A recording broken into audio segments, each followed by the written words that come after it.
I'm here with another one of my fantastic people who are helping me out in my project called Stories of Our Lives. There's so many generous people have come on to talk to me in whatever this is developing into. It's becoming a thing now, which is quite interesting. But I've got another fantastic person that's been generous enough to do that. And she's called Keri Williams. She's pretty cool, and we're going to have a chat. I don't know what we're going to talk about, but here we are. Hello, Keri. How you doing? I'm good, thanks. How are you? I'm all right. Yeah, kind of family emergencies and everything. Children's meltdowns out of the way. I was about half an hour late for this meeting, so sorry, Keri. Keri's been really, really patient waiting for me to get my domestic life sorted out, but we're there now. Children are calm. You know what, Keri, this project has been developing over the last few months, and first of all, for something that I wanted to do, then something I did in a form where I had a webinar which didn't really work. I didn't really know what I was talking about. Then the interview kind of emerged out of it, and since then these conversations have just got hold of me, and I've just been really fascinated with what happens. It's made me think about so much, in terms of what comes up. But one of the things is my relationship to the people I talk to, and that ranges from family members to people like us. We know each other, we spent time together, you've stayed at our house and everything, but we don't know each other that well. I know some things about you. It's just really made me think about how we fill in a lot of the details. We get some information from people, and then we weave it into our own story about those people, which is really interesting. So one of the things I wanted to start on with you was just the story of you're from New Zealand. Yeah. Yes, and I'm really fascinated with how people get from where they started, if you like, and to where they are now. And can you talk us through that process of how you got to the UK? Oh, I mean, not like I caught a plane, but just give us a brief, how come you're here? So I am the only Kiwi of a family of British people. So all of my family is from Yorkshire, and all of my brothers and sisters were born there. And then my parents went out to New Zealand, and they had me, I think it was 4 or 5 years after they arrived. So I was a really long afterthought. So we all lived in New Zealand. Except for my sister, interestingly. I didn't meet her until I was 11, which is very bizarre for family-wise. She stayed over in the UK when all the rest of us moved to New Zealand. So wow. I didn't meet her until I was about 11 years old. So yeah, and then from New Zealand, I don't know if you remember in the late 80s, there was that big recession. I don't know if it hit the UK, but I presume it did. So it hit Australia and New Zealand pretty bad. And there were no jobs in New Zealand. My dad got made redundant. So we moved to Australia for him to find work. Yeah. And my brother was already out there with his wife. And so he was able to find some work in Australia. So I spent my teenage years in Australia. So from the age of kind of 9. Grew up in Australia, which is why I sound Australian, even though I'm a Kiwi. And then I just got to the stage where I thought, life just felt a little bit too small where I was in Australia. Wow. It was in Perth, it's very isolated. It's a beautiful, beautiful place, but it's also very small in comparison to the big wide world. So I just got really curious about where the family was from. So I decided to do the very stereotypical thing and pack up a backpack, put my stuff in storage, come over to the UK and see where my family was from. And went back. So that's how I. So how long have you been in the UK now? Gosh, I think I'm coming up to my 15th year or 16th year. Wow. Yeah. So, oh my God, there's so much. There's so much in there. I mean, I wish we had a couple of hours, because this is just a brilliant. I mean, to me, I know this is your life, but to me, this is like the best story, because first of all, I'd just love to, I don't know if this resonates. I mean, it obviously does, because it's your life, I'm thinking. But if it's, I always say this to people, if there's anything that's tricky and you don't really want to talk about, that's absolutely fine. I totally get it. But just, if you don't mind, just, can we get beneath the surface a little bit of you being the only Kiwi in the family and the rest of them being British? Is that a thing? I mean, is that does that come back in any ways?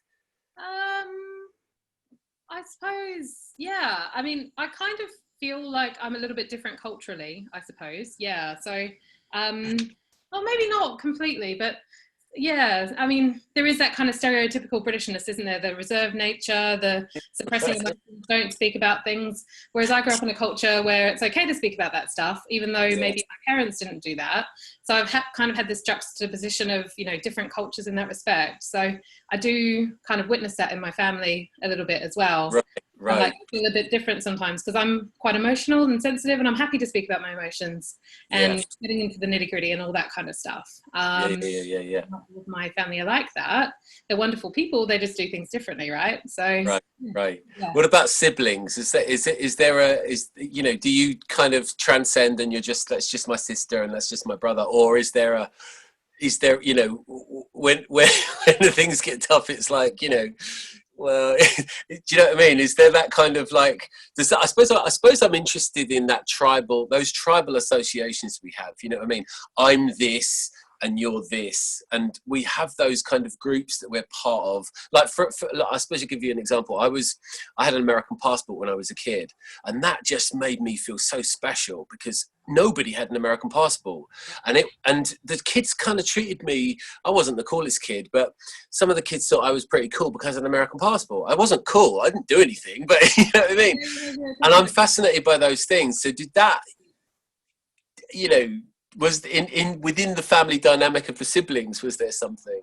Yeah, I think there probably was, but I'm also a very long afterthought. So yeah, I think my youngest brother is 16 years older than me. So Okay, wow. Okay. Still at home. Yeah. And my sister was 21, I think. So that's why she stayed in the UK, because she was in her late teens whenever I moved. Got it. Right. I got it. She was very in love and she didn't want to move, which is fair enough. So yeah, so I've always felt a little bit different because there is that kind of age gap, I suppose, and they're almost of a different generation in some respect. Yeah, got it. Yeah, but you know, wonderful people. Like I went back. But that's really, it's really interesting there. I think this is a fascinating point because you know, it's like when we tell the stories of our lives, you know, the stories are based in some reality, obviously, but we select details out. And by the very fact that we select certain details, we leave everything else out. That's just the way it has to be. We can't say everything that happened, you know, so we are selective. But what's really interesting, you know, I focused in on the difference, say, between the fact that you're a New Zealander and your sister's maybe more British, but actually there are many other differences and similarities as well. But you know, she's a lot older than you, so that so that's really interesting in itself. Definitely, and I find it really interesting because I'm a natural health practitioner, and I kind of find kind of patterns and, you know, things that happen in our lives really interesting. So I see stuff with my sister that happens to me, and so quite often I'll use her, well, not use her in that respect, but I'll go to her to say, oh, I've got this thing going on, you know, whether it's health or whatever.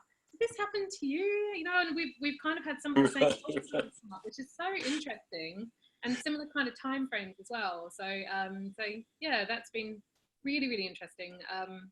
I suppose in many ways, like I feel like I've almost grown up as an only child because I was young at home, but really nice kind of sensation of having all of these older people around you who they are your blood and they're your siblings, but so you've always got them there, so you feel that kind of protective nature, which is lovely. Yeah, I don't know, I can't really explain. No, it's great. That's fine. So just shifting it along a bit in terms of, again, just into, you know, I'm fascinated by identity and what makes us us. You know what I mean? So just to push that, because my dad lived in this country for longer than he lived. He's American. He's from New York, and he lived in this country for longer than he lived in America, which we used to kind of, my sister and I used to tease him about a bit, you know.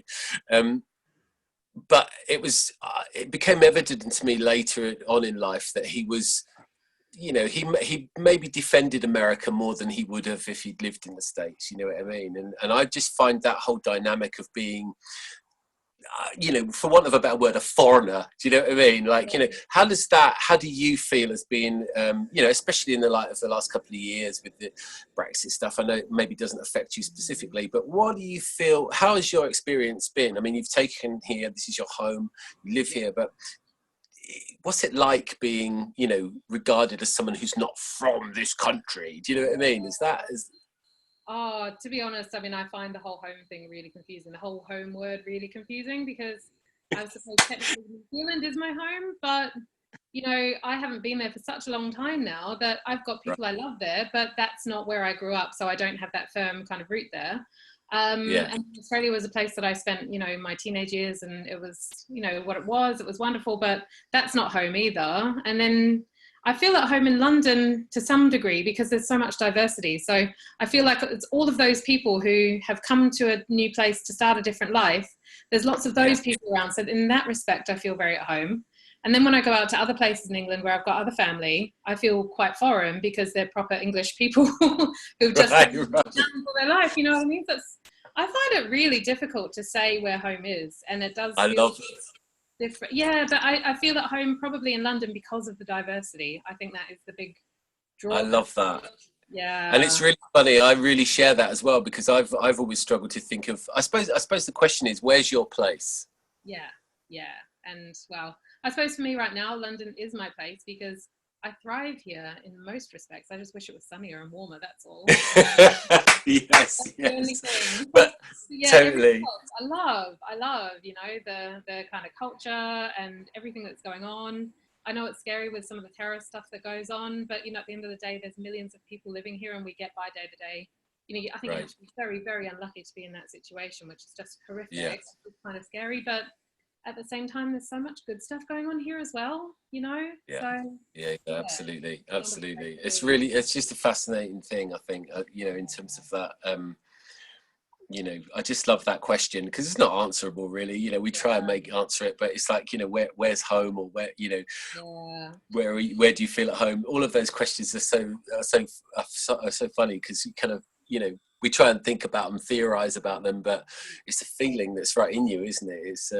Oh, it's so funny that you say that, because I feel like I had a real breakthrough with that recently, because I think I've been searching for my home almost all of my life, because I was taken away from home when I was 9, and I really, really did not want to leave New Zealand. It was my home and I loved it. Wow.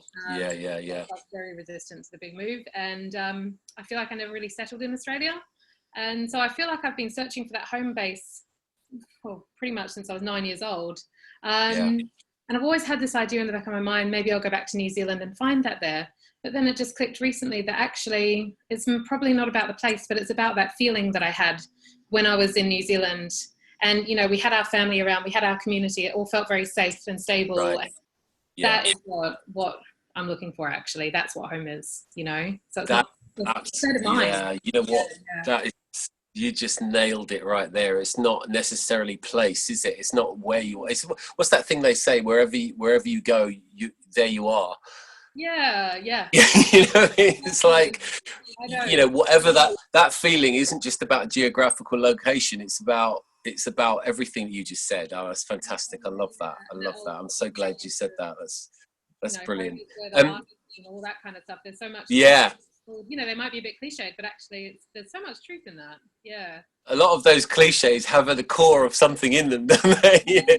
They become tired over time, but you just go, when you kind of look through them, maybe with new eyes sometimes, or from a different perspective, you go, yeah, actually it's a bit cheesy, but you know what? It's like... Yeah. Okay, so tell me about healthcare practitioner. Just let's go there for a little bit. So how did that happen? Was that something that came, with you from a child? Did you develop it as an adult? How did you get into that, Keri? I don't know. Well, I do know. It's a long story. I've always been interested in nature because as a child, I always had a garden I tended, and I was always growing plants and, growing peas to cook and things like that with my mum. Right. All that kind of stuff. And then I grew up in a house where my mum was very into Western medicine and my dad was very into naturopathic medicine. So he didn't have as much influence in terms of, how the children were kind of cared for in that respect. Yeah. So I think when I was younger, I was taken to the doctors, given antibiotics and all that kind of stuff. Right. And then as I got older, I realized the value in my dad's way. And actually, there was some really horrific stuff that happened. I mean, unfortunately, I lost my mum when I was a teenager, and my father passed away 3 years after that. Very, very sad.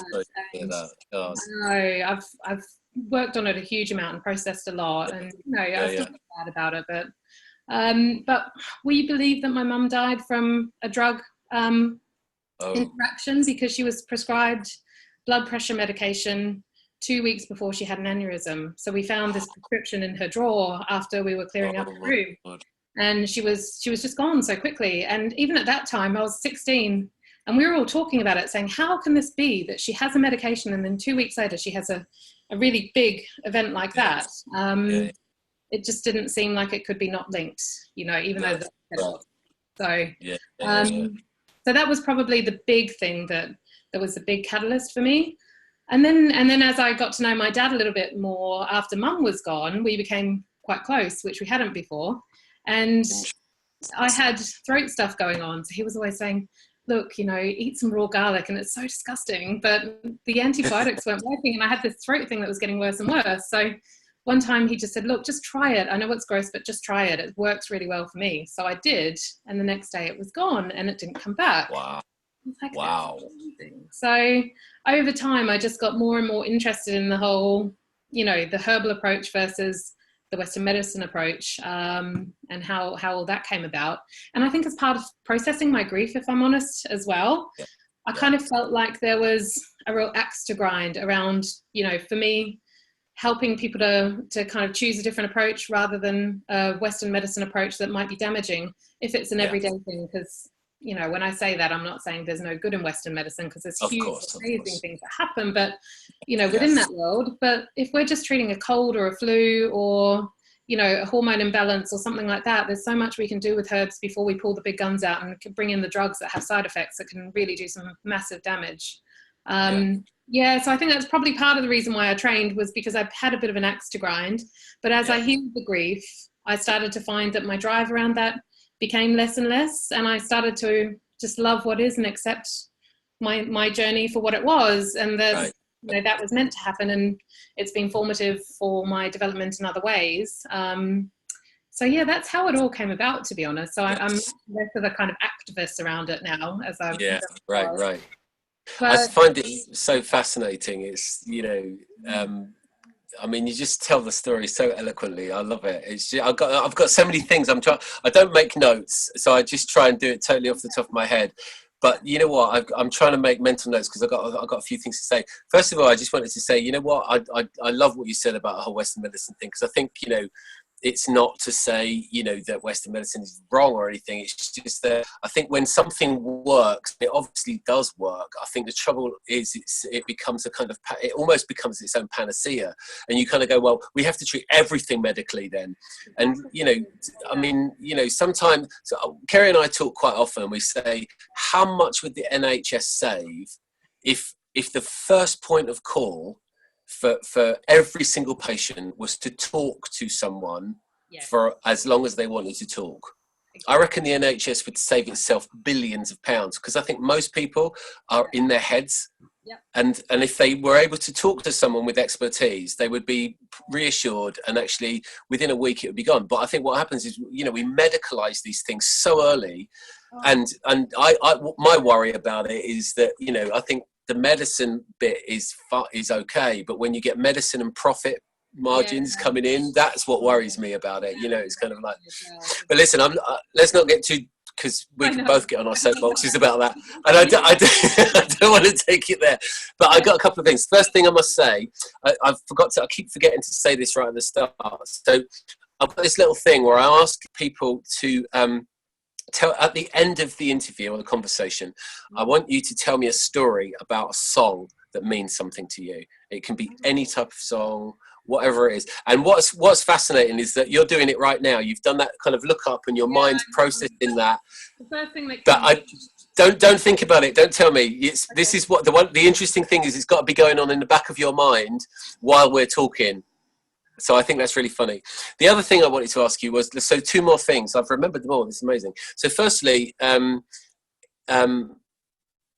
just really quickly, and you can go as far into this as you want. When you made that decision to come to the UK, you know, which I always think, you know, anybody that travels, you know, you literally put everything away. In a way, you put part of your life away and say, I'm going to go here, and that's like amazing. I find that amazing. But when you did that, did you ever get to Yorkshire? I did eventually, yeah. I did. Was it within the first year? I think it was, but it took me a little while. Basically, I came via London. I ran out of money. I had to get to work. I moved into a to do, and I was in my early 20s, so I was having a lot of fun, partying with some really cool people, hanging out, and, you know, going to Europe with my money, and yeah, so I just... That's brilliant. Okay, I just thought, because you said it, and I remember thinking, I want to ask about Yorkshire, because obviously I know you live in London, and it's like, what happened to Yorkshire? But you did get there anyway. That's good. That's good. Okay, the other thing that I just wanted to check in on was, again, what I love about the stories of our lives is that our stories start running before we're even born. Because our stories are wedded in with, our stories are melded and fused, and they come out of our parents' stories. And so absolutely, that's all fascinating as well. And our grandparents and all of those generations of people that we will never know that came before us. Do you know what I mean? Whose blood is in our body. You know what I mean? I just love all that. But just to touch on that really quickly, where did your dad get that? You know, alternative, I don't know what the proper term would be, but where did that come from in your dad? Do you know that? Is that something that you're aware of? Or? No, I don't know, to be honest. I mean, I know that he had a really severe thing going with his throat, and they were threatening to do surgery. And okay, so when he was in New Zealand, he was talking to a Maori guy at work, and, you know, as a Maori guy, the culture is, you know, to go to herbal medicine first more than anything. So he gave my dad lots of tips, and one of the ones, which probably isn't just Maori, but it was to eat the garlic. So he just started munching on garlic. So anyone who knew my dad knows that he would just sit there and eat raw garlic, and he stunk. I mean, we lived in Australia, in the car with him in 40-degree heat, and it was horrific, you know. But he was really healthy from his throat point of view, you know. But he made himself better though with that. Yeah, he did. That's really interesting. So there was that. He was a bit of a conspiracy theorist as well. So when I cleared out his bookshelf, I found all these fascinating books, you know, and some of the stuff that he touched on, like Western medicine and the prophet and all that kind of stuff. And yeah.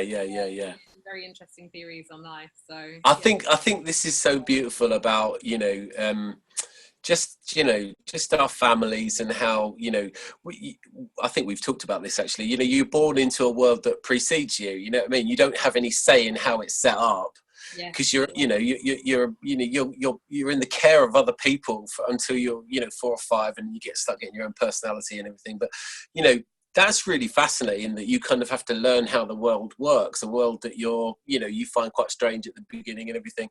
And those stories are running, and then you get your own stories, and maybe they're not you, but they're kind of put onto you, and then you're kind of in a fight with them. But I just love that whole blooming tapestry of complexity, you know. And then later on, as you get older and you become an adult, then you start realizing some of the things that happened as a kid. You start understanding that from a completely different perspective about your parents. Suddenly it makes sense that they were, I don't know, in their heads, or they believed this or something. You start putting it together. It's just so fascinating, isn't it, to find out those things. It's amazing. And as you say, when you start looking back at the family patterns, what I find really fascinating is that you hear stories from, say, what happened in your grandparents' generation or great grandparents, and then you see similar things happening in your generation. Right.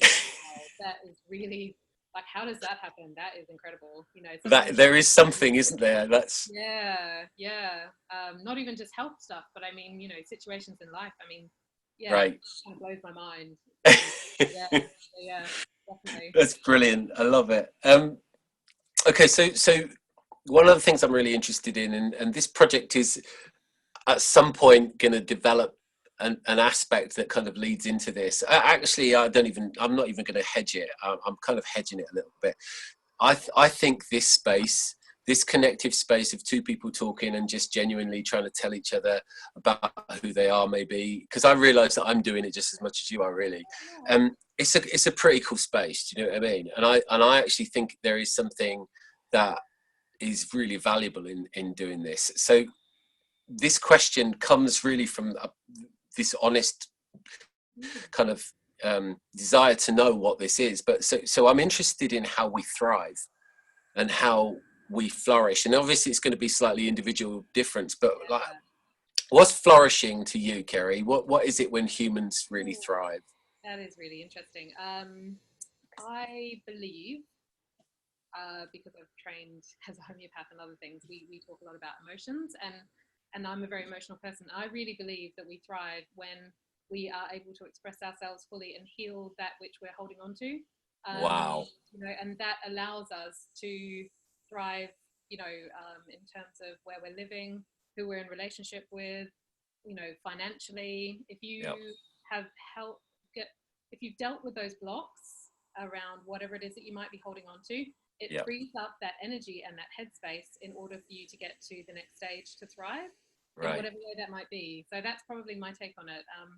And yeah, so emotional healing is huge for me, I think. I love that. Listen, I'm gonna speak to directly to anybody who's listening. Okay, anybody who's watching this, you just think about what Keri said there, right?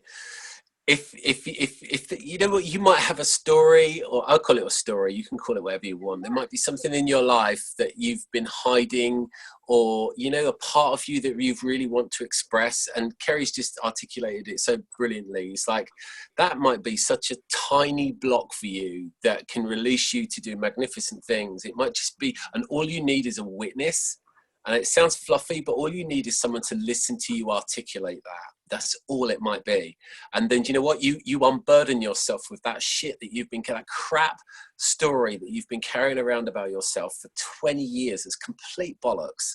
Okay, it doesn't exist anymore, and you just push through it. Or maybe it's even not like that. Maybe it's a really cool story, but you just never had a chance to tell it, and then you just talk to someone. So what I'm saying, I'm plugging these conversations, right? Like, come and talk to me, tell me your story, and you just might, you know what? You might not notice anything, or you might notice everything. So, you know, and I think Keri just explained it so well. I love what you said. It's bang on.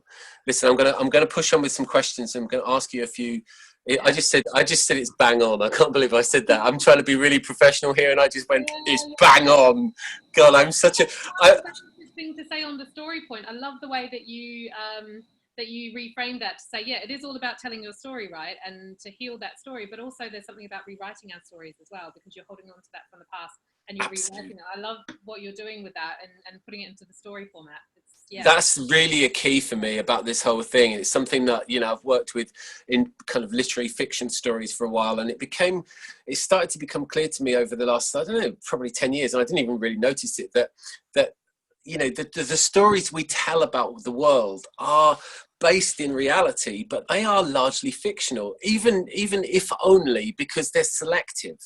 Exactly. We have to tell any story, you have to select details out. And when the minute you select certain details, you leave everything else that was going on out. And that makes it problematic to be a truth. Yeah. And the minute you start looking at these stories as a certain type of fiction, not to say that you're making it up completely, but it gives you that wiggle room to say, you know what, I don't have to be stuck in that story. Yeah, exactly. I might not be the author of my own story completely, but I can certainly be a really, really positive editor of my story. Absolutely. Exactly. That's it, isn't it? I love that. Yeah. Definitely. Okay, I've got another one for you. Keri, what are we doing here? That's a very big question. Do you mean in this life, like as human beings, or am I just going straight to the hugest question here? Okay. Oh, okay. All right, then what are we doing here? Wow, gosh. I feel like, I don't know, this all sounds really spiritual and kind of woo, but I do believe that there's an element of us coming here to learn certain lessons and for us to develop in certain ways, you know. So I'm a spiritual person, so that's what I believe, that, you know, our soul is here to learn lessons and yeah, take them on board and carry them off to whatever realm we go to afterwards. So I love it. yeah, yeah. Other people I love don't. it. That's perfectly fine. But I think, for me, that feels right. Yeah, Yeah, yeah, yeah. yeah. Beautiful, beautiful. Okay, so I got another one for you. Who are you, Keri? Ooh, who am I? Who am I? I'm just a girl. Living life. I thought you were going to say, I'm just a girl standing in front of a boy. I'm not standing, but yeah. Pick up on that, actually. That would have been great. We were channeling Hugh Grant and Julia Roberts. Oh, brilliant. That's lovely. Who am I? Who am I? That is a very good question. Oh gosh. I don't I think I'm just, I'm just a soul here to learn some lessons and take them on board, and I don't know, hopefully make a little bit of a positive difference in the world. I love it. Through connecting with others and helping them. I suppose through my work, what I do is I help other people to heal emotionally. Ultimately, Yeah. that's what I do. So, yeah, I think having had that big history of emotional upset, it puts me in a position where I've kind of gone through a lot of stuff, and if others feel that they need that kind of help, I can provide that kind of facilitation. So I suppose that's what I do. I love, you know what I love about your spirit, Keri, is you're very much focused on what you can do for other people, and it's so lovely. It's like, I think there's a guy called Sid Banks that we kind of talk about a little bit. We did some work with some of his ideas last year, and they've had quite a good impact on us. And Sid Banks was quite an interesting guy. I've talked about him in other interviews, but he said one thing, that humility isn't thinking less of yourself, it's thinking of yourself less. Interesting. And I really love that, and that just really I think you have great humility, because you're always talking about how you can help other people, and I just love that. It's fantastic. Thank you. Yeah. So partly when I get to this point, I'm trying to work in with the stories that you've told me already, and I'm going to go back to a certain time. What I haven't told you is there's a big secret, and I've only told the people that I've been talking to, is that I've been working on a time machine, and I've actually developed a prototype, and I can let you borrow it for 5 minutes. Right. You only get 5 minutes, unfortunately, but I can let you borrow it, and I'm going to send you back to a specific time. I'm going to send you back to 9-year-old Keri, and you're being told that you've got to move to Australia. Right. What are you going to say to her, Keri? What am I going to say to myself? Okay, right. I would say, just know that it will be uncomfortable, but it's only for a short amount of time, and that you're going to learn a lot, and that you're going to meet some amazing people, and it's going to be different and interesting, and you're not going to be there forever. If you don't like it, you can leave. And yeah, I think I'd say that, and I'd give her a big hug and comfort her. So yeah, we're parenting the inner child, aren't we? Yeah. Totally. Yeah. Totally. God, you really got me there. Like, bloody hell. I thought that you were talking to me. That's wonderful. That's so wonderful. I love it.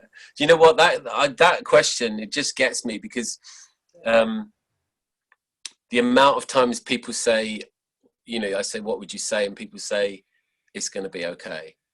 Yeah. Or, it might take some time, but you're going to be all right. I mean, anyway, I'm not going to talk anymore about that. Okay, so I don't know if you remember, but I asked you about this pop song, and on pop song, any song. It's not a pop song, yeah. So I wonder if you've got something, if you have something as we finish up. Have you got something that's been playing in your mind while we've been talking? I have, and it's mainly because we've been talking about my childhood and talking about my parents and stuff. So the thing that popped up for me was the song that my mum taught me to play on the keyboard. I can't play the piano as such because I can't read music, but I do love playing the keyboard when there's like letters drawn on it. But yeah, she she loved Beethoven's Moonlight Sonata, and I Love just find it. that song so touching. So sometimes when I see it on movies, or and then that song just plays, I'm just like, oh wow. Oh, Yeah, it's that's beautiful. fantastic. I'm gonna It's put a it on after beautiful. we finish, actually. It's so beautiful. Totally, Yeah, totally. I yeah. think when I, if it's okay, I'll give you an advance kind of, you can have a look at this, and if it's okay to put it, I'll tag that piece of music with it, and Yeah, definitely, we can kind of remember your mum as well. I mean, that's just yeah, lovely. It's a beautiful piece of music, and what a lovely way to finish just a delightful half hour talking to you. It's been really lovely, Keri. thank you for having me. That's my pleasure. Really, really Yeah, fantastic energy, and I just, I don't know, keep shining, keep doing what you're doing, thank and you. I'll see you soon. Yeah. Okay, brilliant, great. Thank you so much. Bye. Much love. Take care. Bye. Bye. Cool.